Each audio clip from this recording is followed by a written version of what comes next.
Hello and welcome. Thank you for returning for more about Tolkien's doomed hero. Today we're going to talk about Beowulf. In our first video in this examination, we looked at Sigurd of the Volsungs as a huge influence for Tolkien's characters. I included biographical elements I saw as necessary context in that video, frankly, because I knew I'd need a lot more time for Beowulf. Now, I could have done hours of videos about the Volsungs, but it didn't seem necessary to explain Tolkien's relationship to the epic poem. With Beowulf, Tolkien had a much more intimate relationship, and it's important to understand that relationship, to understand how Tolkien changed fantasy literature. Some of Tolkien's contemporaries and friends thought he was obsessed with Beowulf. The reason for this is that Tolkien was obsessed with Beowulf. So let's try to understand Beowulf as best we can in order to understand why. First, let's look at where Beowulf comes from. It was, although not completely provably, an oral poem from the Anglo-Saxon tradition. Telling stories was a way to help new generations understand the culture, traditions, values, and even history of a people. This was mostly passed down in oral tradition and, frankly, mostly lost. A question exists as to whether Beowulf survived because it was the greatest of these stories and was prolific enough to be written down at some point, or whether it was just dumb luck. Tolkien would argue that it was probably both. At a certain point, there was only one extant copy of the story that was written down by a Christian who was likely a monk. Now, this is an important part of Beowulf's development. The story has clear Christian elements in it, but the oral poem almost certainly originated before Christianity came to England. Scholars, including Tolkien, have placed their best guess to the 7th century, with it finally being written down in the 11th century. Let's move on to story elements.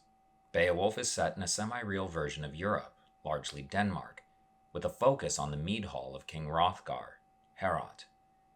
The story is in 3 acts, with a main antagonist in each act. It is written in alliterative verse. Alliterative poetry does not rhyme necessarily, but it starts verses out with repetition of consonant sounds. This is not how the average person thinks of poetry.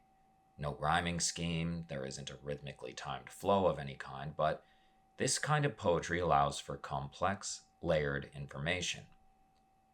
First off, as a dramatic device, the persistent use of kennings allows for double meanings that give subtextual information.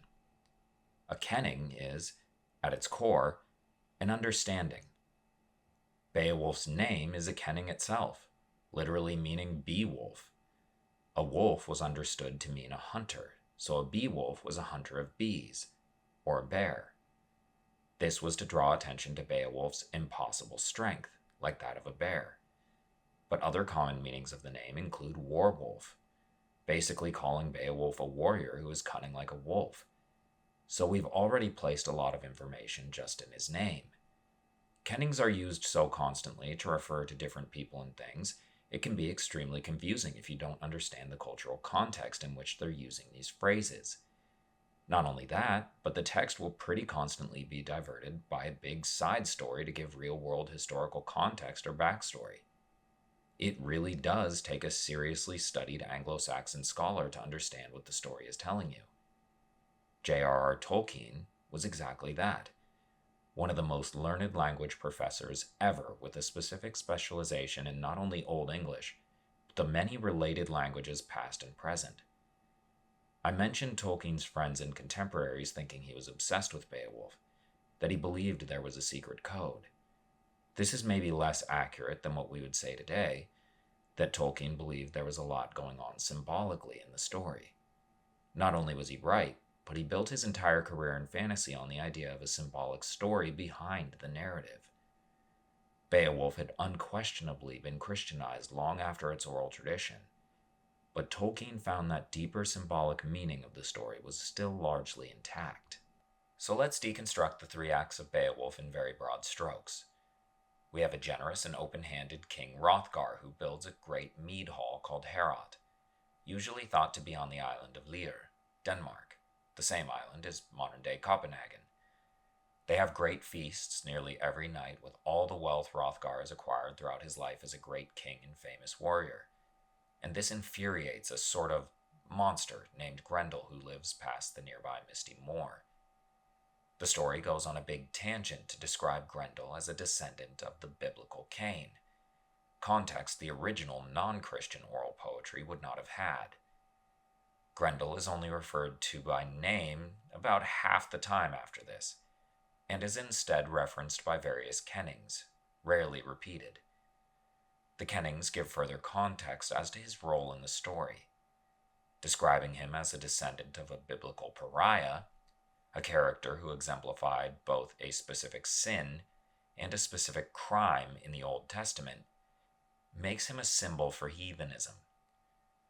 The kennings further compound this. One kenning is shepherd of evil, placing him in opposition to Jesus, shepherd of the faithful. A lot of his other kennings contain the word hell, like hell-brute, hell-forged hands, and so on. He even gets the name shadow of death, which is a direct call out to a biblical verse from the Old Testament.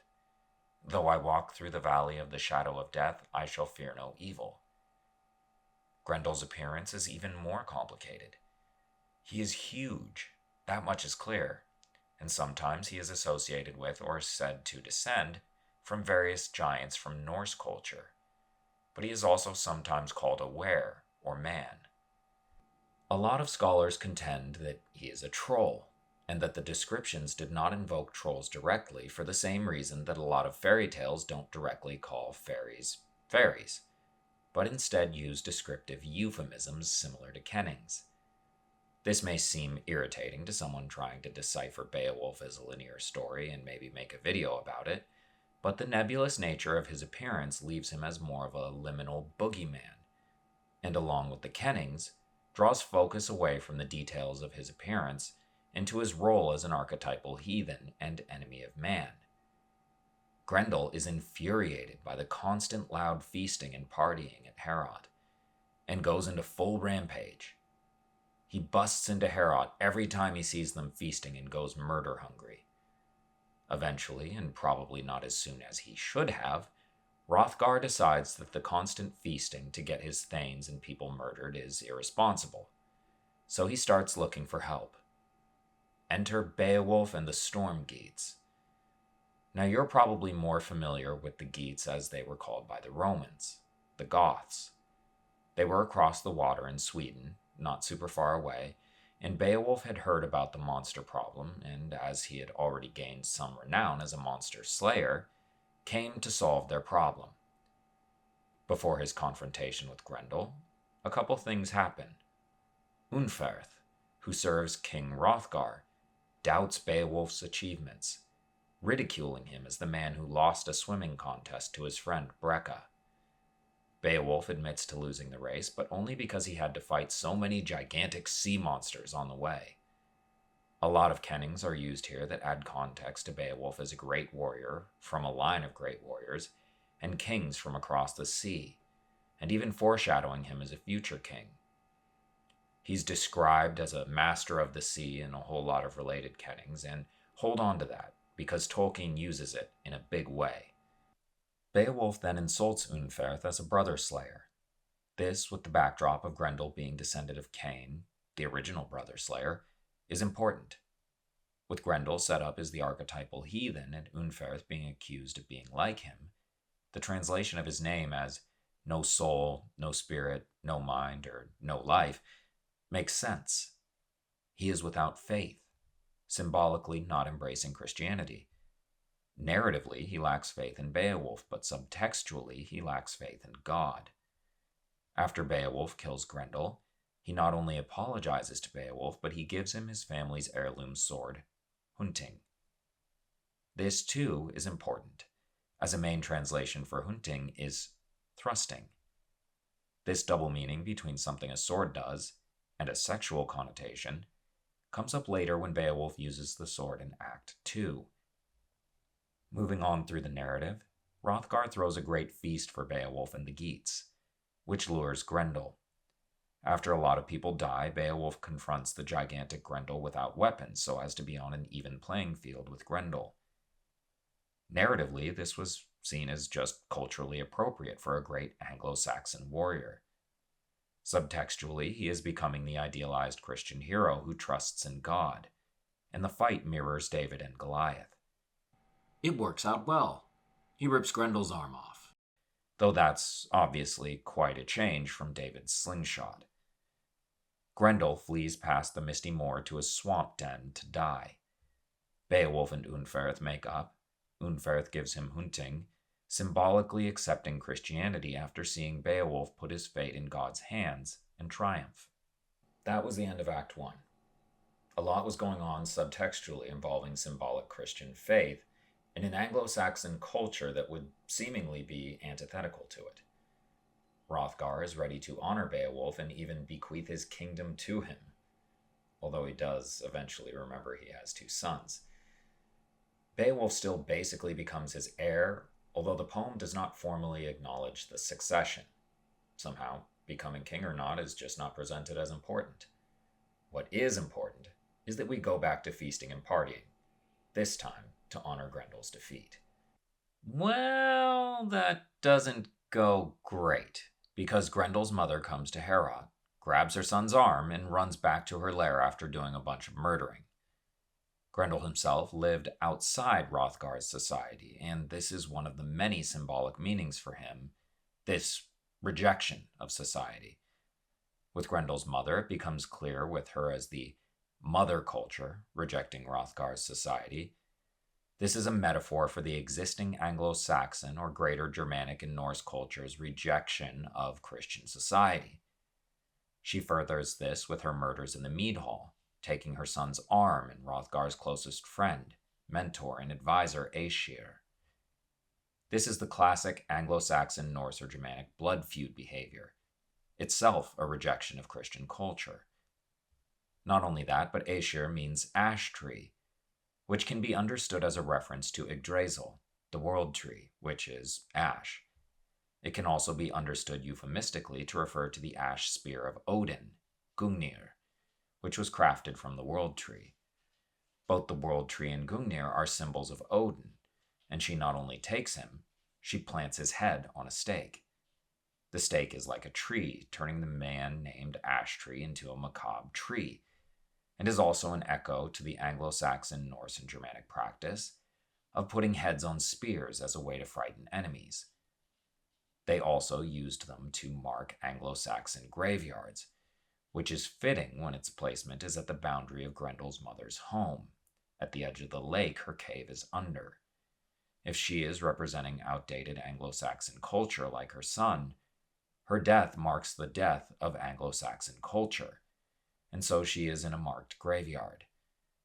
Beowulf dives into the lake, fighting all sorts of water monsters on the way down as Grendel's mother sees him, tries to kill him with her claws, then gives up on piercing his armor and carries him into her cave. In this section, the lake itself is noted for its heat. Flames burn all around him as soon as he reaches the cave, and the lake was itself a fiery flame, calling to the biblical lake of fire in hell. This shouldn't be surprising. Crossing a body of water to reach an underworld location is common. Underworld are called under because they're usually underground, and we have both elements here. Grendel's mother is called a water witch, a call out to any number of pagan traditions around things like naiads, mermaids, lake fairies, sirens, selkies, and more. She is further called a sea witch, a water hag, but also blood avenger to highlight her role as a blood feud maiden. She's called Hell Bride, Hell Dam, Troll Dam, and Swamp Thing as well, depending on translation. And this is where the tone shifts. The description of the battle isn't too out of place, but there is a pretty strong undercurrent of sexual symbolism. He throws her to the floor to leap on her. She tore at him wildly and squatted upon him.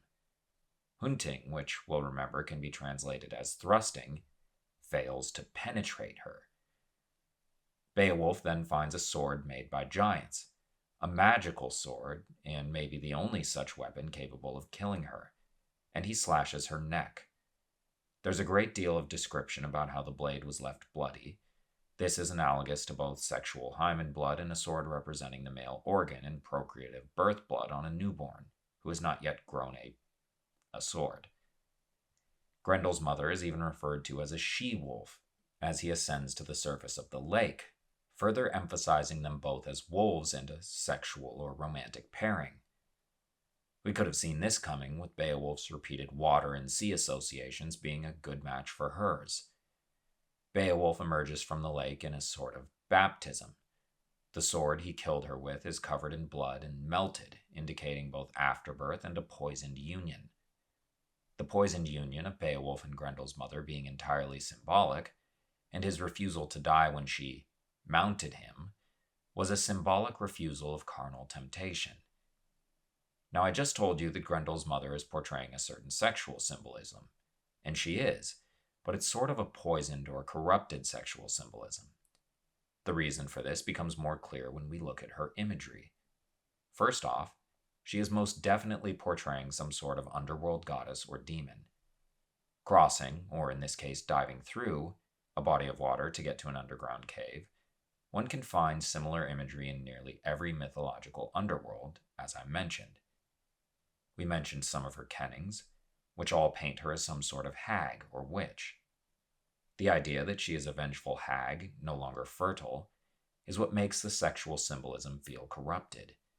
And we find more confirmation of this imagery, for one, in the sword found in her cave. The sword of some great giant. Beowulf kills her with it, but the sword itself has a kenning. Shearer of life threads. And that is an absolute mic drop. In the original Germanic Norse mythological tradition, fate is controlled by the Norns, 3 old hags who weave the threads of fate. Suddenly, having a sword called Shearer of Life Threads can be understood to have a much older meaning, a callback to the original pre-Christian mythology. This woman has a very clear symbolic association not only with the Norns, but with Valkyries. Valkyries were shield maidens, which is another prominent concept in Tolkien's Middle-earth, but we have a number of sources that associate them with similar tasks to the Norns. In the Njal saga, Valkyries are depicted in rather brutal fashion, weaving the fates of the warriors for an upcoming battle. They discuss who should live and die and weave it into extremely gory being. Valkyrie literally means chooser of the fallen, and they choose who amongst the fallen are worthy to be seated at Valhalla, the halls of the fallen, for the purposes of fighting for Odin in the battle of end times, Ragnarok. The underworld association of Valkyries are surface level. The blurred lines between the Valkyries and the Norns is important symbolically. Beowulf taking up this sword meant to cut life threads in the style of the Greek fates means he is quite literally taking his death and his fate into his own hands. He is rejecting the old world mythological concept of godlike figures controlling fate and choosing the Christian idea of free will. Using free will to destroy the esoteric godly idea of fate is quite a statement. So if we could sum up the first act as a rejection of heathenism to embrace Christian ideals, we can sum up the second act as the embrace of free will and its implementation to reject sexual temptation. And that's where we're going to cut the video off. For now. There will be a part 2. We're not nearly done analyzing Beowulf, or, indeed, J.R.R. Tolkien's use of it. I'll see you in part 2. Thanks for watching. Oh, misty eye of the mountain below, keep careful watch of my brother's souls. And should the sky be filled with fire and smoke, keep watching over during sunset.